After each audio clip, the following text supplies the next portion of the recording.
नमस्कार फ्रेंड्स। आज 25 मार्च की करंट अफेयर्स को हम लोग डिस्कस करेंगे मल्टीपल चॉइस क्वेश्चंस के माध्यम से।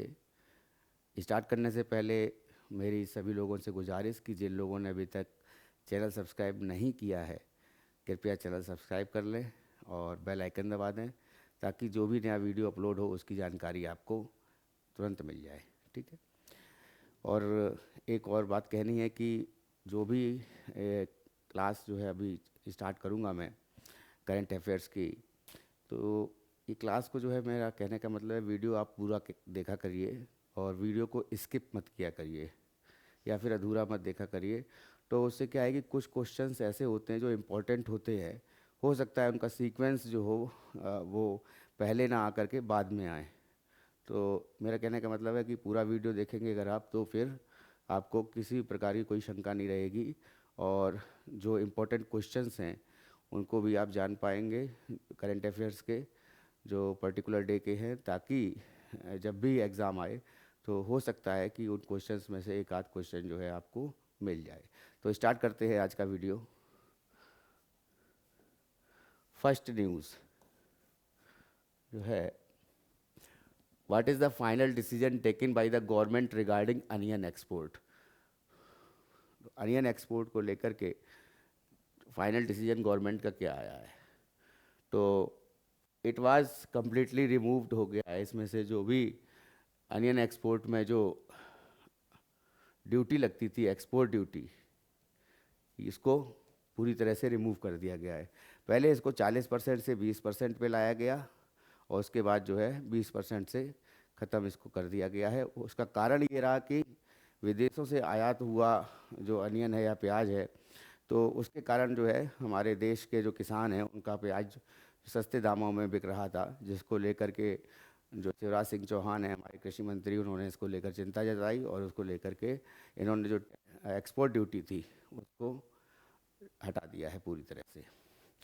तो earlier 40% export duty was levied on onions, but when the price of the onion start falling, the farmers started getting less price. Then the government decided to reduce the export duty on onion from 40% to 20%. Today the government has decided that कि 20% export duty जो है वो should also be completely removed. तो वो जो 20% जो export duty है इसको भी पूरी तरह से जो है रिमूव कर दिया जाए। तो ठीक है, नेक्स्ट आते हैं। वर्ल्ड ट्यूबरक्लोसिस डे जो है आज के दिन 24 मार्च के दिन मनाया जाता है। 6 दिवस कहा जाता है, विश्व 6 दिवस, और 6 जो है इसको ट्यूबरक्लोसिस जो बीमारी है टीबी, उसका जो हिंदी जो अर्थ है वो क्षय रोग है। तो क्षय रोग को लेकर के ये भारत में 2025 टारगेट किया गया है कि 2025 के अंत तक पूरी तरह से ट्यूबरक्लोसिस को इंडिया से हटा दे, मतलब मुक्त कर देना है। कोई भी रोगी नहीं रहना चाहिए जो कि ट्यूबरक्लोसिस का मरीज हो या क्षय रोग का मरीज हो, पहली बात। दूसरी बात है 2030 जो है तक का टारगेट पूरे विश्व से ट्यूबरक्लोसिस को हटाने का टारगेट ये यूएन ने लिया है। ठीक है, तो इस न्यूज़ पर आते हैं।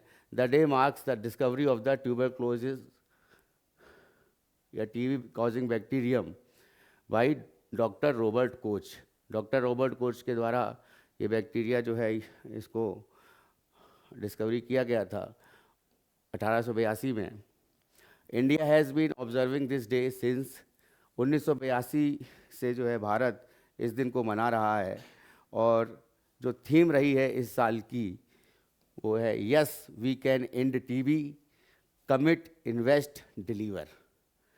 तो India's goal to eliminate TB by 2025 is one of the world most ambitious health missions. And UN goal की बात करी जाए तो UN goal of ending TB by 2030, India has been observing this day since 1982 से ये along with the global community पूरे विश्व के साथ जो है ये मना रहा है 1882 से। नेक्स्ट न्यूज़ पर आते हैं। How many transgender employees registered under ESI scheme in January 2025। ठीक है, जनवरी 2025 तक जो है जो ट्रांसजेंडर हैं, तो उन्होंने एम्प्लॉई हैं, तो ट्रांसजेंडर एम्प्लॉई कितने रहे जो कि जिन्होंने ईएसआई स्कीम जो है वो ली है। ठीक है, तो ईएसआई स्कीम लेने वाले जो टोटल ट्रांसजेंडर ट्रांसजेंडर रहे 85। ठीक है, तो इसको जो है एलेबोरेट करते हैं इसको, इस न्यूज़ को, तो 18.19 लाख नए वर्कर जो है वो इनरोल हुए ईएसआई में, और ये जनवरी 2025 में 8.67 लाख जो थे वो यंग एम्प्लॉई रहे, जो कि 25 साल तक के एम्प्लॉई रहे, जिन्होंने न्यू रजिस्ट्रेशन किया, नया पंजीकरण किया ईएसआई में। और 3.65 लाख फीमेल रहीं, 27,805 new establishments registered under ESI scheme. तो नए जो कार्यालय बने वो 27,805 जो है नए इस्टेब्लिशमेंट हुए रजिस्टर्ड अंडर द ईएसआई, और 85 जो है 85 जो है ट्रांसजेंडर एम्प्लॉय हुए, वो रजिस्टर्ड हुए जनवरी 2025 तक ईएसआई स्कीम में। ठीक है, तो ये इम्पोर्टेंट है, इसको याद रखिएगा। नेक्स्ट आते हैं, who will be the chairman या chairperson of the national task force NTF. एक नेशनल टास्क फोर्स बनाई गई, और ये टास्क फोर्स जो है बेसिकली जो है कि जो आईआईटी दिल्ली के जो 2 स्टूडेंट थे वो सुसाइड उन्होंने किया, और सुसाइड करने पर जो है 2023 का मामला है ये। तो जो जस्टिस आर रविंद्रन भट्ट, तो जस्टिस आर रविंद्र भट्ट जो है इसके चेयरपर्सन बनाए गए, और उनके साथ साथ में जेबी पारदीवाला और साथ साथ में आर माधवन। तो ये जो है इस नए ये नेशनल टास्क फोर्स ये बनी है, इसके चेयरपर्सन बने हैं तो जस्टिस एस रविंद्र भट्ट। ठीक है, ये इनको जो है हेड बनाया गया है, चेयरपर्सन बनाया गया है। तो as Supreme Court has taken note of the rising cases of student suicides in higher educational institutions. तो अभी तो दिल्ली का मामला नया है, लेकिन उससे पहले भी जो है 2023 से पहले भी, ये 24 में भी जो है तमाम जो स्टूडेंट्स हैं वो किसी न किसी मानसिक अवसाद के कारण जो है आत्महत्या कर रहे हैं, और उसको लेकर के ऐसा क्यों हो रहा है उसको लेकर के जो है सुप्रीम कोर्ट ने एक जो है नेशनल टास्क फोर्स बनाई, और उसके चेयरपर्सन जो रहे बनाए गए हैं वो जस्टिस एस रविंद्र भट्ट बनाए गए हैं। और उनके साथ में जो है, तो ये जो एजुकेशनल इंस्टीट्यूशंस में जो स्टूडेंट सुसाइड्स कर रहे हैं, तो इसको लेकर के ये established NTF national task force बनाई गई है to address mental health concerns and prevent such incidents. इनको पूरी तरह से इन इंसिडेंट्स को प्रिवेंट करने के लिए, पूरी तरह से रोक लगाने के लिए जो है इस पर टास्क फोर्स जो है सुप्रीम कोर्ट ने बनाई है। The bench comprising justice JB Pardiwala के साथ साथ R Mahadevan directed Delhi police, इन दोनों लोगों ने जस्टिस पारदीवाला ने और आर महादेवन ने दिल्ली पुलिस को ये एफआईआर जो है इसको फाइल करने के लिए कहा, और साथ में जो है based on the complaints from the families of 2 IIT Delhi students who died by suicide in 2023 में जो है ये सुसाइड इन्होंने किया, 2 दिल्ली के जो आईआईटी के जो स्टूडेंट्स थे, तो उनकी फैमिलीज़ का जो है वो कंप्लेन उनको जो है उनकी जो लिखी गई उसकी एफआईआर लिखने के लिए दिल्ली पुलिस को इन्होंने कहा। तो एनटीएफ जो है नेशनल टास्क फोर्स जो है ये chaired by former supreme court जज जस्टिस आर रविंद्र भट्ट। तो इम्पोर्टेंट है, जस्टिस आर रविंद्र भट्ट जो है इसके चेयरपर्सन हैं। विल एनालाइज, ये जो है एनालाइज करेंगे causes of the student suicides, review existing regulations and recommend protective measures. तो पहला तो है ये कॉज, कारण क्या है सुसाइड करने का बच्चों का, और दूसरा जो है कि इसको जो है पूरी तरह से एनालाइज किया जाएगा, और एनालाइज के बाद में जो है इसको क्या क्या रेगुलेशंस हैं, क्या क्या नियम हैं या रूल्स हैं, उनको किस तरह से परिवर्तित किया जाए, जिससे जो है ये सुसाइड होना कम हो जाए या फिर पूरी तरह से इस पर रोक लग जाए। और उसके साथ साथ वो कौन से प्रिवेंटिव मेजर्स लिए जाएं, प्रोटेक्टिव मेजर्स लिए जाएं, कौन कौन सी जो कह सकते हैं कि कौन कौन से उपाय किए जाएं, और जिससे कारण जो है ये दिल्ली के जो 2 आईआईटीएन थे जिन्होंने सुसाइड किया 2023 में, उसके अलावा भी जो मानसिक अवसाद से जो है बच्चे जो हैं वो घिर जाते हैं और एक तरह से डिप्रेशन का शिकार हो जाते हैं, जिसके कारण जो है एजुकेशनल इंस्टीट्यूशंस में जो है, हायर एजुकेशन इंस्टीट्यूशंस में ऐसा होता है। तो स्टूडेंट सुसाइड्स को लेकर के ये एक नेशनल टास्क फोर्स बनाई गई जो सुप्रीम कोर्ट के द्वारा बनाई गई, ठीक है। तो उनके कारणों को जानने के लिए और उसके जो है उनको उन कारणों को लेकर के उनको प्रिवेंटिव एक्शन क्या लिया जाना चाहिए उस पर है मूल्यांकन करने के लिए, तो ये सारे जो है कार्य करने हैं, जिसके जो हेड बनाए गए हैं जस्टिस IS रविंद्र भट्ट, ठीक है। It will include secretaries from higher education. अब इसमें देखिए कौन कौन लोग और इन्वॉल्व हैं। तो सेक्रेटरीज हैं जो कि हायर एजुकेशन में हैं, और सोशल जस्टिस के लोग हैं जो कह सकते हैं सामाजिक न्याय से संबंधित NGO जो हैं, और लीगल अफेयर्स से लीगली जो पर्सन हैं जो न्याय से जो है अपना वास्ता रखते हैं, या कह सकते हैं कि जो क्या कहते जजेस जो होते हैं, तो उसी तरह से जो है जो विधिवेत्ता होते हैं जिनको जानकारी होती है इसकी न्याय की, तो उसको लॉ की, तो उनको भी रखा गया इसमें। And the ministry of women and child development, तो वुमेन एंड चाइल्ड डेवलपमेंट की जो मिनिस्ट्री है वो भी इसके जो हैं एक्स ऑफिशियो मेंबर्स हैं, ठीक है।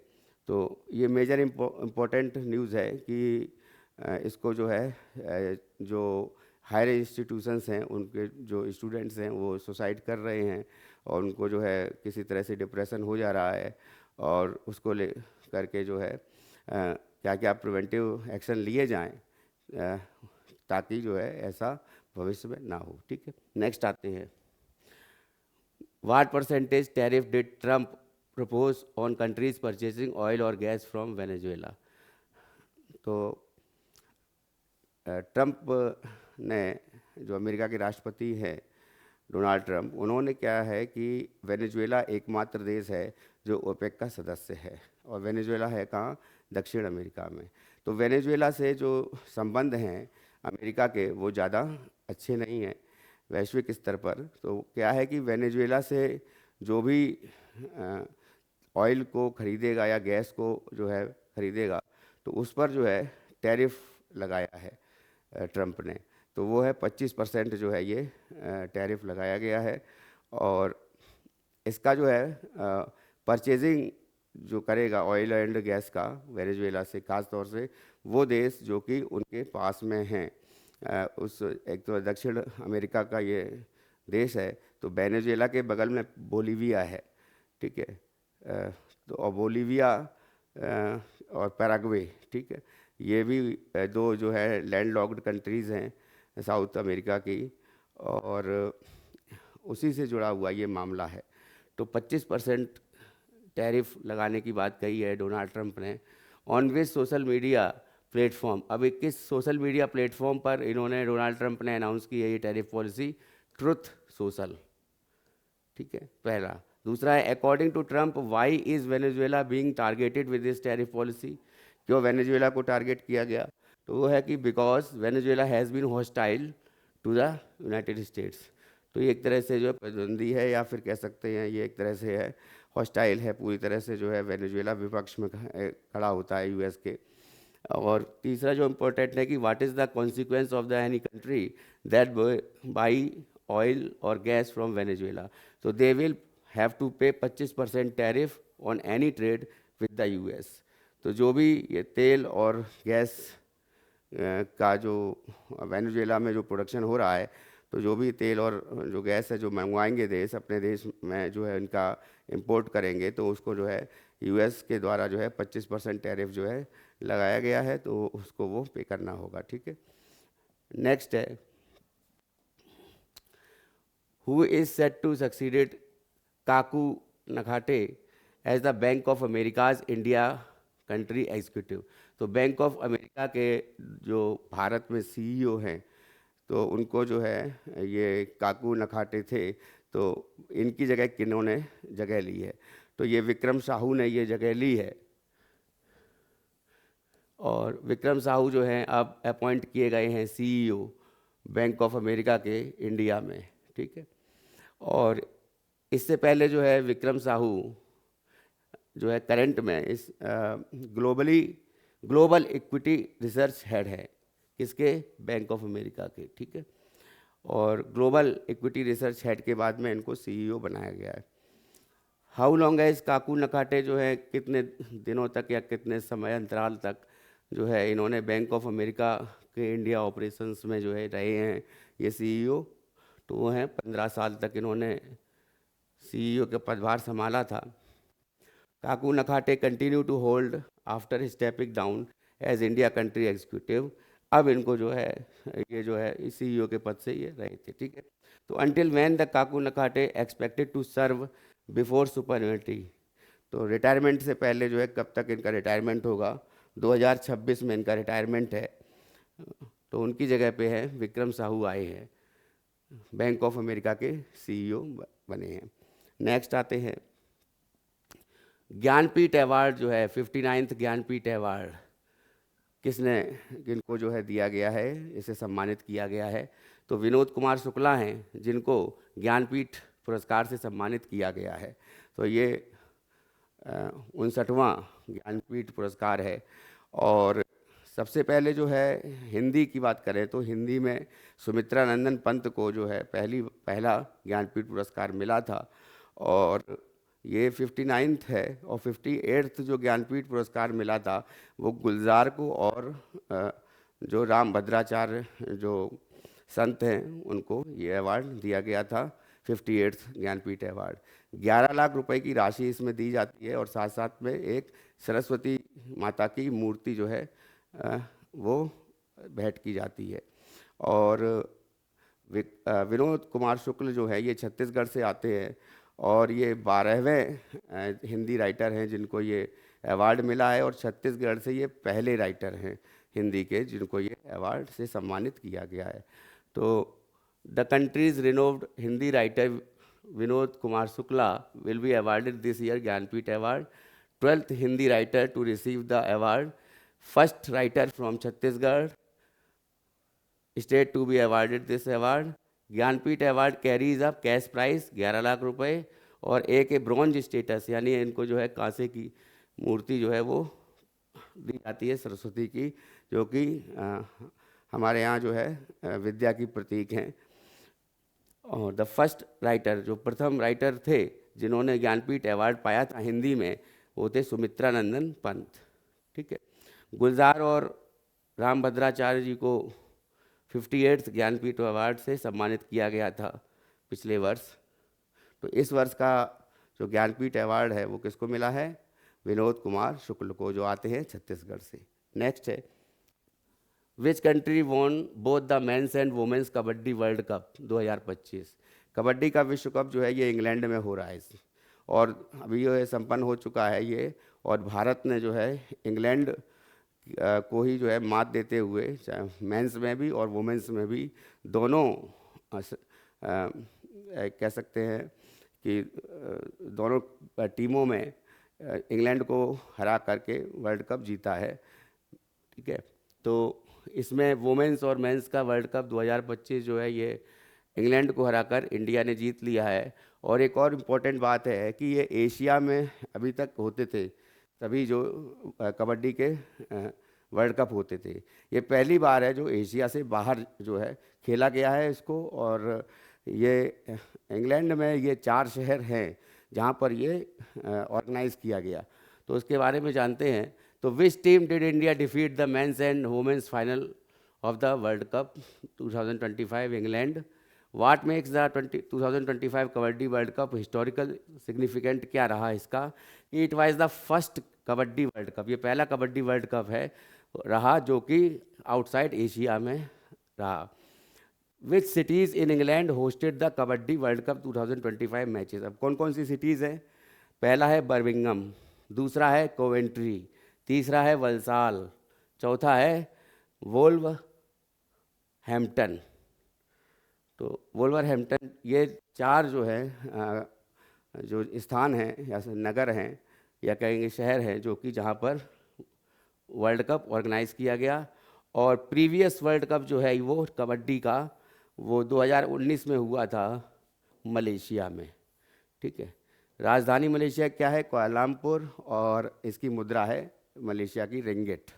ठीक है, नेक्स्ट आते हैं, इन विच इवेंट दे प्रणीति नायक ने जो है ये ब्रॉन्ज मेडल जीता है, कांस्य पदक जीता है FIG वर्ल्ड कप में।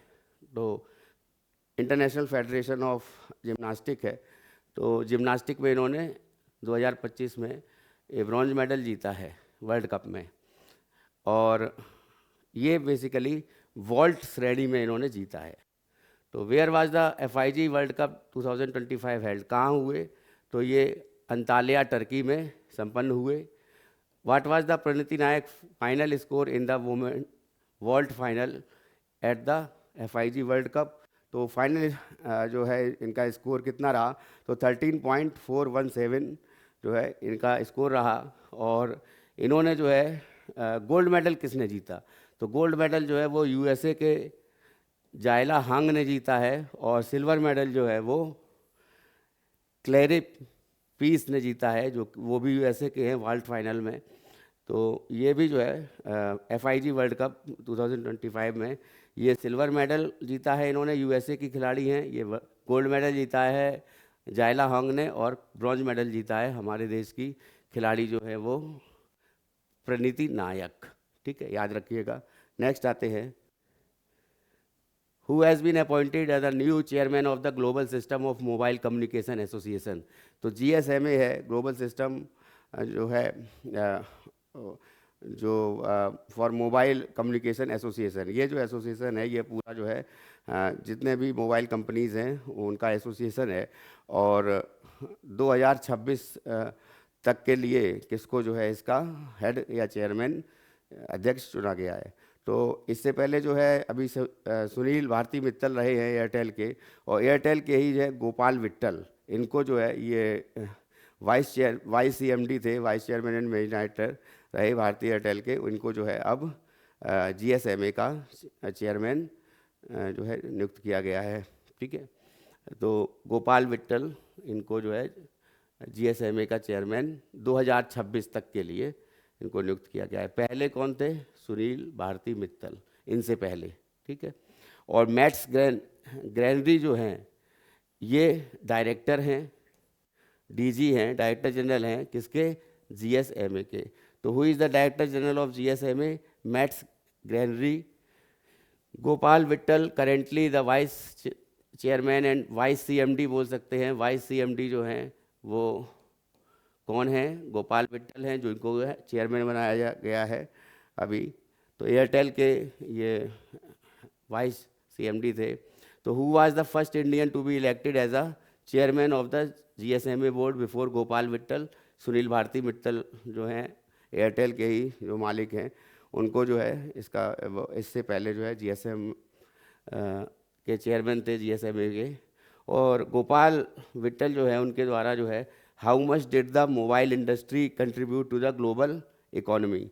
तो गोपाल विट्ठल ने एक सर्वे किया और उसके द्वारा जो है भी पता लगाया कि कितनी मोबाइल की जो इंडस्ट्री हैं, तो वो जो इंडस्ट्री हैं वो पूरी जो ग्लोबल इकोनॉमी है उसमें कितना इनका अंश है, पार्ट है। तो 2024 में जो है 6.5 ट्रिलियन डॉलर जो है ये इतना जो पार्ट है, ये 6.5 ट्रिलियन डॉलर की जो अर्थव्यवस्था है, वो अर्थव्यवस्था जो है ये मोबाइल इंडस्ट्री की है।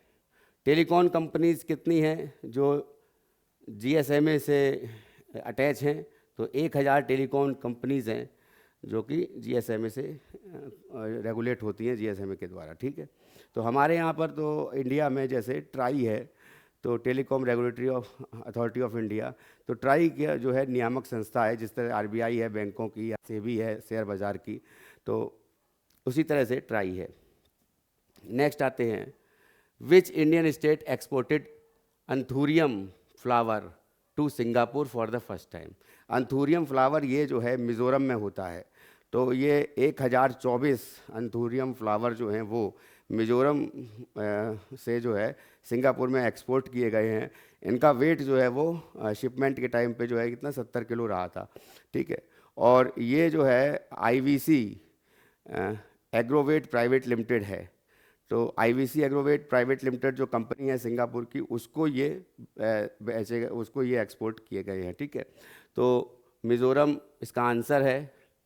और how many anthurium flower were included in Mizoram first export to Singapore, 1024 flower जो है वो भेजे गए हैं सिंगापुर में।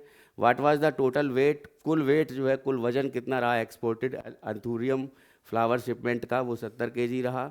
और कौन सी कंपनी है जिसको एक्सपोर्ट किया गया है ये फर्स्ट बैच एंथूरियम फ्लावर का मिज़ोरम से सिंगापुर में, तो IVC Agrovet private limited company है। और किस कंपनी ने किया है, इंडिया की कंपनी जो है, जो सिंगापुर में ये इंपोर्ट किया जाएगा एंथूरियम फ्लावर मिज़ोरम से, ये Veg Pro Singapore private limited है। तो Veg Pro Singapore private limited ये जो कंपनी है, इसके द्वारा जो है वहाँ पर इसको भेजा गया है। और ये टोटल जो है 1024 फ्लावर्स हैं, जो कि अंथूरियम फ्लावर के नाम से जाने जाते हैं। अंथूरियम फ्लावर याद रखिएगा मिज़ोरम में होती है, ठीक है ना। उसके बाद आते हैं नेक्स्ट पर, विच हाई कोर्ट जज has been appointed as the chief justice of Orissa high court. तो उड़ीसा हाई कोर्ट के जो चीफ जस्टिस बनाए गए हैं वो हरीश टंडन हैं। हरीश टंडन से पहले जो है कुछ समय के लिए कार्यवाहक चीफ जस्टिस बनाए गए थे वो जस्टिस अरिंदम सिन्हा थे, और उससे पहले जो है चक्रधारी शरण सिंह जो है ये जस्टिस थे उड़ीसा के। तो और दूसरी जो इम्पोर्टेंट बात है वो ये है कि आर्टिकल 217 फर्स्ट के अंतर्गत जो है ये हाई कोर्ट के जो जजेस हैं उनका जो है ट्रांसफ़र करने का प्रावधान जो है ये अनुच्छेद में दे रखा है 217(1) में भारतीय संविधान में, ठीक है। और जैसा कि हम लोग को पता है कि जो भी हाई कोर्ट के या फिर सिर्फ जो सुप्रीम कोर्ट के जजेस होते हैं वो सभी जो है राष्ट्रपति द्वारा जो है उनको नियुक्त किया जाता है। और कोलेजियम सिस्टम के प्रथा है, कोलेजियम सिस्टम के माध्यम से जो है उनको जो है एक जगह से दूसरी जगह जो है ट्रांसफ़र भी किया जाता है, और नियुक्त भी करने का जो प्रावधान है वो भी कोलेजियम सिस्टम के थ्रू है। और उसके साथ साथ जो है वो जो आखिरी जो पदवी है, जो प्रेसिडेंट हैं वही जो है इनको नियुक्त करते हैं। और जो जिलों में या सेशन न्यायालयों में, जिला न्यायालय और सेशन न्यायालय में जो होते हैं तो उनको गवर्नर जो है नियुक्त करते हैं, ठीक है। अब इसमें एक चीज़ और भी इम्पोर्टेंट है कि हाई कोर्ट और सुप्रीम कोर्ट जो है इनके जजेस जो है वो नियुक्त किए जाते हैं राष्ट्रपति के द्वारा, ठीक है। इसमें खास बात ये है कि कंसोलिडेटेड फंड ऑफ इंडिया होता है, संचित निधि भारत की, उससे इनको तनख्वाह मिलती है हाई कोर्ट के जजेस को, ठीक है। और जो कि 90,000 है। और जो भी जब ये रिटायर हो जाते हैं तो इनको भारत की संचित निधि से इनको तनख्वाह मिलती है, ठीक है, इनको जो सैलरी मिलती है। तो यहाँ पे स्टेट की जो संचित निधि है उससे इनको जो है तनख्वाह मिलती है, वेतन मिलता है वहाँ से। और आफ्टर रिटायरमेंट जो पेंशन मिलती है, माफ़ कीजिएगा मैं तनख्वाह बोल गया था इससे पहले, पेंशन मिलती है, वो जो पेंशन है वो स्टेट गवर्नमेंट से ना होकर के वो सेंट्रल में चली जाती है, consolidated fund of India, Bharat की संचित निधि से, ठीक है।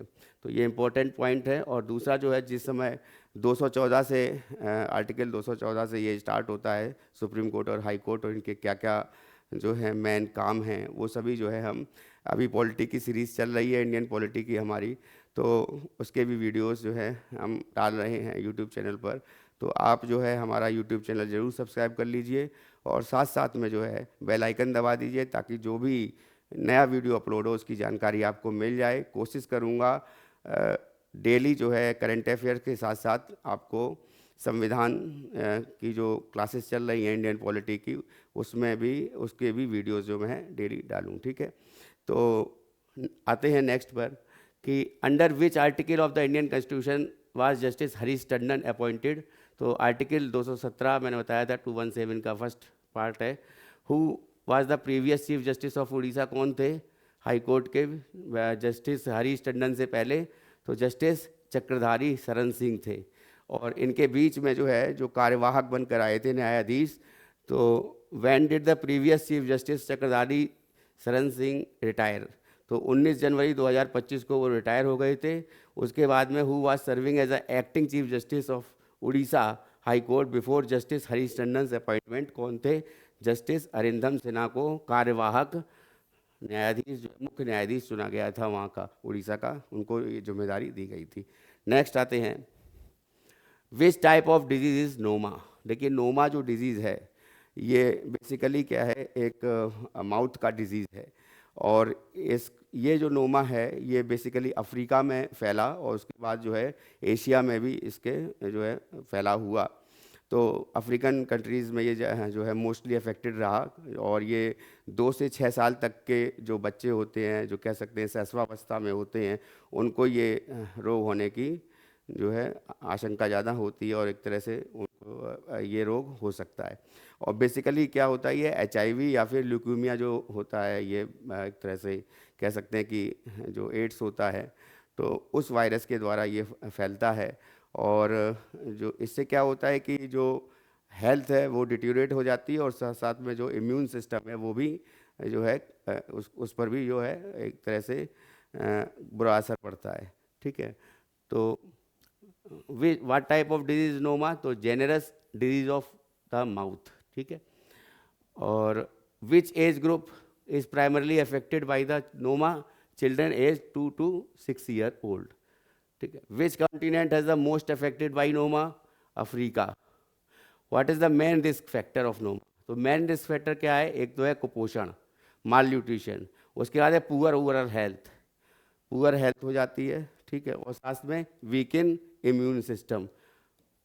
उसके बाद है which immuno compromising disease can lead to noma in adults? Adults में जो होता है वो HIV और ल्यूकीमिया, ये जो इम्यूनो वायरस होते हैं इनके द्वारा ये होता है। और where is apart from Africa were have noma cases been reported?